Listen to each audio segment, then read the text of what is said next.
Hola les amis, j'espère que vous allez bien, c'est Nathanaël Halal, on se retrouve pour un nouveau tuto et 5 astuces sur Audacity. C'est parti.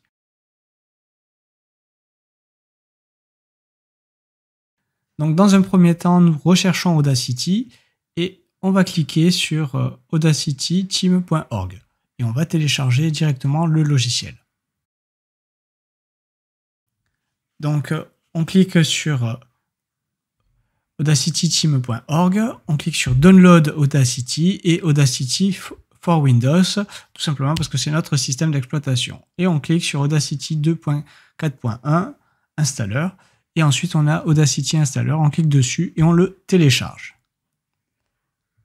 Après l'avoir téléchargé et installé, on se retrouve sur le logiciel.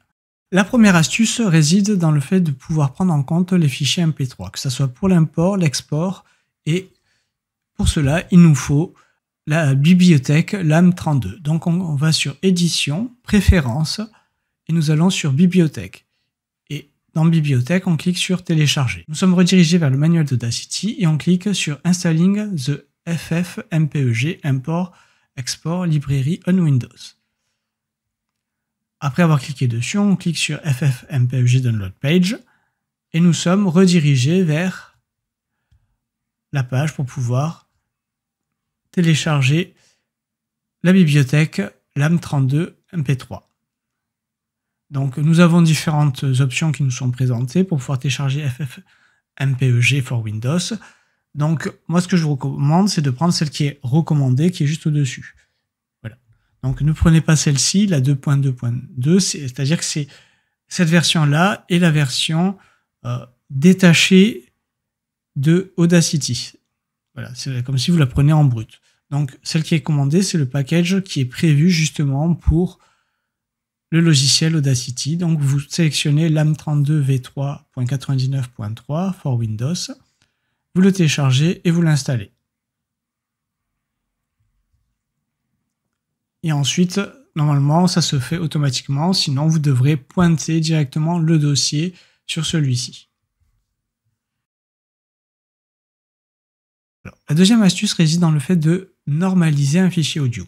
Après avoir intégré la bibliothèque LAM32 pour les fichiers MP3, j'ouvre un MP3 et je clique et je sélectionne l'ensemble du fichier audio avec un CTRL A ou alors sélectionner et sélectionner tout.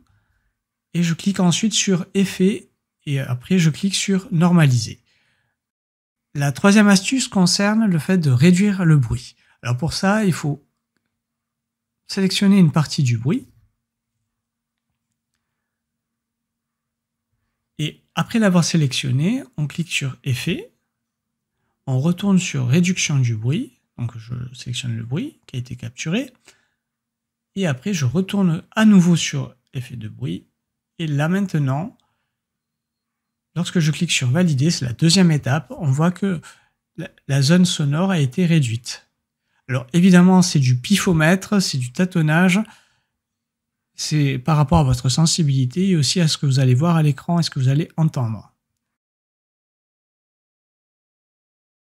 La quatrième astuce réside dans le fait de renseigner les métadonnées lorsque vous allez enregistrer votre fichier sonore, dans lequel vous allez pouvoir renseigner si vous êtes l'auteur, également les droits d'auteur, si c'est tout droit réservé ou autre, ainsi que d'autres informations. L'intérêt des métadonnées ou des métadatas, c'est dans un premier temps, c'est de vous protéger, de protéger vos créations.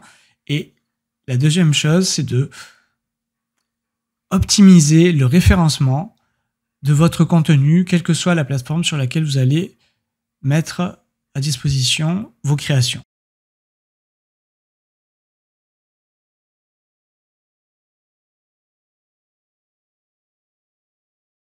La cinquième et dernière astuce concerne la création des fichiers AI2F qui vont vous permettre en fait de pouvoir créer des fichiers audio spectrales. Concrètement, vous allez créer des vagues sonores qui seront visuelles. Ce sont toutes les vagues, alors ça s'appelle des vagues sonores ou alors des fichiers spectres audio aussi. Donc c'est à cela que va vous servir les fichiers AI2F. Donc ce qui est bien, c'est qu'on peut le faire en hors ligne avec le logiciel Audacity, sinon il faudrait utiliser un logiciel qui soit en ligne. Donc en termes de confidentialité, c'est un peu moyen. J'espère que vous avez aimé cette vidéo. On se retrouve pour une prochaine vidéo. Pensez à vous abonner, liker, partager, commenter. N'hésitez pas si vous avez des questions et je vous dis à une prochaine. Ciao, ciao.